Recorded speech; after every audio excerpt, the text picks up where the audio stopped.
Hello everyone. Today I am discussing about the blink reflex. First coming to the introduction of the blink reflex.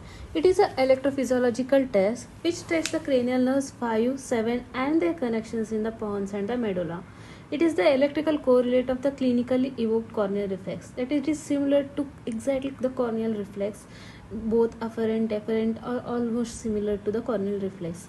It is a true reflex that it consists of an afferent limb, that is sensory afferent limb, intervening synapses and the motor afferent.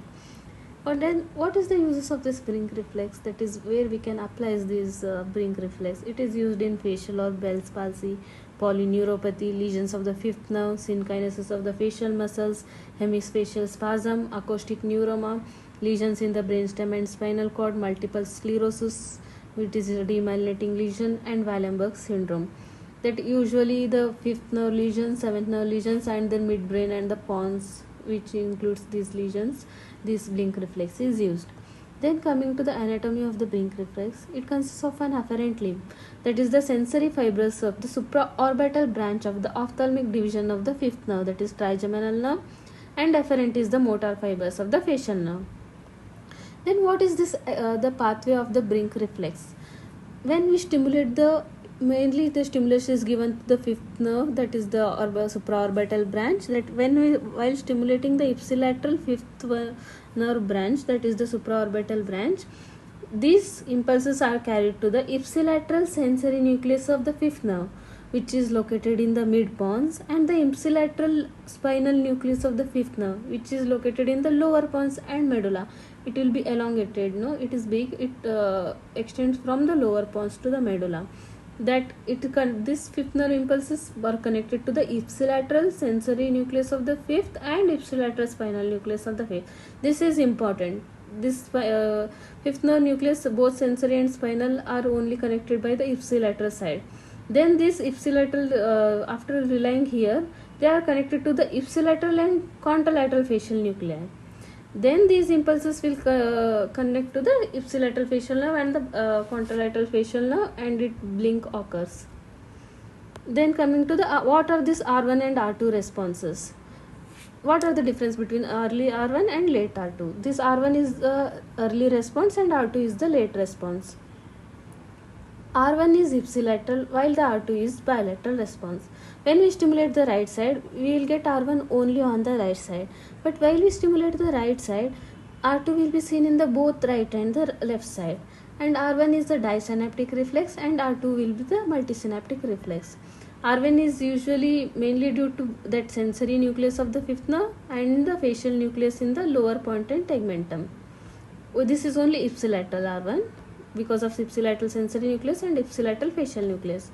While R2 is the multisynaptic pathway between the spinal tract of the fifth nerve. Here sensory nucleus is involved in the R1 and spinal nucleus is involved in the R2 in the ipsilateral pons and medulla, and through the interneurons it is connected to the ipsilateral and the contralateral facial nerve nuclei. These are important. In R1 what are the nucleuses are involved? Sensory nucleus of the fifth and ipsilateral facial nucleus. Only these two are involved in the R1, and in R2 spinal nucleus of the fifth and ipsilateral and contralateral facial nuclei. These are very important while studying the lesions. This is the pathway, that is ipsilateral fifth nerve. When it is stimulated, it relies in the sensory nucleus of the fifth nerve and then to the motor spinal nucleus of the fifth nerve, and from the spinal nucleus it is connected to the ipsilateral and contralateral facial nerve nuclei and then to the seventh nerve. R1 is only this pathway and R2 will be this pathway. Then coming to the procedure. In patient is tested in the supine position. Eyes are either open or gently closed. Where are the electrodes are placed? The ground electrode is placed either on the chin or the forehead. You can see here that ground electrode is usually placed on the chin or in the forehead, and active electrode is represented by the G1. They are placed just below the eye, just inferior and lateral to the pupil at the mid position, which records the CAMP, compound muscle action potentials from the orbicularis oculi muscle. And G2 is placed just lateral to the lateral canthus bilaterally. These are the ground electrode G1 and G2. Then stimulation. Then sweep speed, paper speed and all. The sweep speed is kept at 5 or 10 milliseconds per division, and sensitivity is set at the 100 or 200 microvolts per division. Then motor filter settings are 10 Hz and 10 kHz. Then stimulate the each supraorbital nerve over the medial eyebrow. That is, usually stimulus is given at the medial eyebrow, supraorbital fissure, where is the supraorbital nerve is located. Here is stimulus will be given. Cathode is below the eyebrow and anode will be above the eyebrow. Allow several seconds between the successive stimulation. That is, 3-4 stimulations are given, and several second gap should be between the two successive stimulus to prevent the habituation. That is, overlapping of this stimulus response should be inhibited by the gap between the successive stimulations. Then coming to the normal R1 latency should be 10 to 12 milliseconds, and R2 latency will be the 30 to 40 milliseconds. Latency means from the stimulus up till where we get the R1 response is the R1 latency, that is 10 to 12 milliseconds, and from the stimulus where we get the R2 response is the R2 latency, that is 30 to 40 milliseconds. And the electrical pulse of 100 millisecond duration is used usually, and the current is turned up in a small increments, that is usually 3 to 5 millihertz from the baseline of the 0 milliampere until the supra maximal stimulation is reached, resulting in the shortest latency. But we will increase the small increments in the current by 3 to 5 milliampere.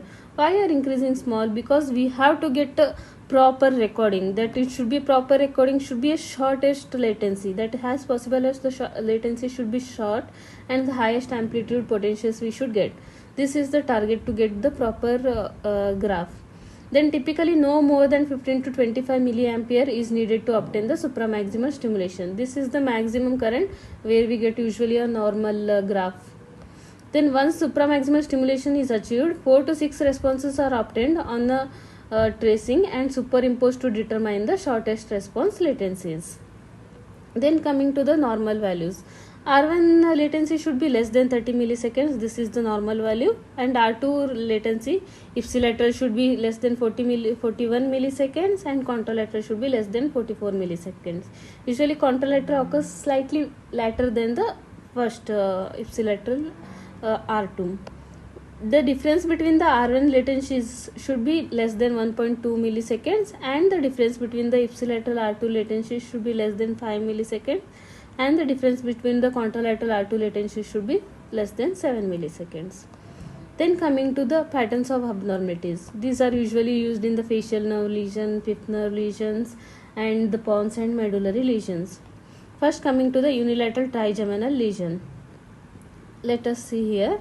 When there is a unilateral trigeminal nerve lesion, in this what happens? Stimulus is only not going, that we will not get ipsilateral response or contralateral response. R1 is also blocked, R2 is also blocked, ipsilateral R2 and contralateral R2 will be blocked. Okay, when we stimulating the ipsilateral or affected side, example, if right side is affected and we are stimulating the right side, what we will get? There is either a delay. There is this first picture you see, there is a delay or the absence of ipsilateral, that is this one. Either there will be a delay or there will be absence of the R1 and there will be a delay of the ipsilateral and contralateral R2, delay or absent of the ipsilateral and the contralateral R2. But when we stimulate the contralateral or unaffected side, that is the left side is unaffected, here we will get the normal ipsilateral R1 and R2 and contralateral R2, that is contralateral all will be normal, because when we stimulate from the left, here from the left side, this all pathway will be intact. So the contralateral everything will be normal, only here there will be the lesion. Here all parts will be normal, hence from the stimulating from the contralateral side we will get all normal latencies. This is the in the unilateral trigeminal lesion. Ipsilateral, there when ipsilateral stimulation is there, we will get nothing. When contralateral stimulation is there, these all part will be normal, hence all latencies R1, R2, ipsilateral and contralateral will be normal. This is seen in the trigeminal sensory neuropathy associated with the connective tissue diseases or in some toxic neuropathies. Then coming to the unilateral facial lesion. In unilateral facial lesion, what will happen when we stimulate the affected side, that is ipsilateral? Here matlab only unilateral facial nerve lesion is there, like Bell's palsy. Then we are giving the stimulation here. What will happen? This R1 usually travels like this from this sensory nucleus to here. R1 will be blocked, hence there will be a delay or absence of the ipsilateral. R1 is blocked, that is, you know that R1 is not coming, hence R1 will be not there, and R2 will come like this, do this spinal nucleus and this R2 will also be blocked. Matlab ipsilateral there is a delay or absence of the ipsilateral R1 and R2, and normal contralateral R2 because it is traveling like this and coming like this, that is contralateral R2 will be normal. This contralateral R2 will be normal. Then while here we are stimulating the contralateral unaffected side, that is the left side. When we stimulate the left side, see here what happens when we stimulate the left side. While stimulating from the left side, here all pathways will be normal, that is ipsilateral R1 we will get and ipsilateral R2 we will get. Matlab ipsilateral R1 and R2 will be normal. See here, ipsilateral R1 and ipsilateral R2 is normal, while contralateral R2 will either delayed or will be absent, that it can't travel like this. R2, contralateral R2 will be absent. This is the scenario in the unilateral facial nerve lesion. It is seen in the infectious, inflammatory, granulomatous and structural lesions of the facial nerve, that is facial nerve will be affected in this. It may be idiopathic or post-infectious syndrome, that is seen in the Bell's palsy. Then coming to the unilateral midpointed lesion. Matlab lesion is usually in the midpointed. That midpointed consists of the sensory nucleus of the fifth nerve. Here this sensory nucleus of the fifth nerve is affected. What will happen if this is affected? Usually R1 will travel from the fifth nerve and then sensory nucleus and then seventh nerve. Here it is a block, then R1 will be absent. That ipsilateral R1 is absent, that is delayed or absent ipsilateral R1. And R2, what will happen to R2? It comes like this R2 and spinal nucleus and this, that it bypasses this pons. It comes to medulla and then comes like this. Then ipsilateral R2 will be normal and contralateral R2 will be normal. Normal ipsilateral and contralateral R2. There, see here, when right sided midpons lesion is there and we are stimulating, there is delayed or absent ipsilateral R1, while other ipsilateral and contralateral R2 will be normal. While stimulating the unaffected side, then see what happens if the unaffected side is here. Matlab lesion is the unaffected side is here, but we are stimulating here. That R1 will come and R1 will come like this, that is R1 will be normal. Then R2 will come like this and R2 is normal, and contralateral R2 comes like this and contralateral R2 is like this. Matlab all will be normal here. See, normal ipsilateral R1, R2 and normal contralateral R2, that is all will be normal. It is seen in the intrinsic lesion within the pons, that is stroke, demyelination or the structural lesions. Then coming to the unilateral medullary lesion. Medulla, usually the structure located will be the spinal nucleus of the fifth nerve. Here the lesion is here. What will happen? Let's see. We are stimulating the right side, that is affected side is the right. Then R1 will travel like this and through spinal nucleus it will like this. Then R1 will be normal, ipsilateral. Then what will happen to R2? This. R1 comes like this and then it goes like this. Then R1, this R2 will be abnormal. Then contralateral what happens? Like this, and contralateral R2 will be normal. See, normal ipsilateral R1, yes, and normal contralateral R2, yes, but there is absent or delayed ipsilateral R2. See here, while stimulating right side and right medullary lesion is there, normal ipsilateral R1, normal contralateral R2, while there is a prolonged or absent that is ipsilateral R2. Then while stimulating comes unaffected side is stimulated. There is lesion is in the right side and we are stimulating the left side, that it comes like this and goes like this. This is the R1, then R1 will be normal and comes like this and like this. This R2 will be the normal, that is left sided R1 and R2 will be normal. See here, left sided R1 and R2 are normal, and what happens, R2, that contralateral R2 comes like this and goes like this. This is R2, that is contralateral, that is affected side R2 will be absent, contralateral R2 will be absent. See here, when unaffected side is stimulated, normal ipsilateral R1 we will get and normal ipsilateral R2, but absent or delayed contralateral R2, delayed or absent contralateral R2. It is seen in the intrinsic lesion of the medulla, that is stroke, demyelination or the structural lesion. Then in demyelinating peripheral neuropathy, what happens? Usually all potentials are delayed or absent.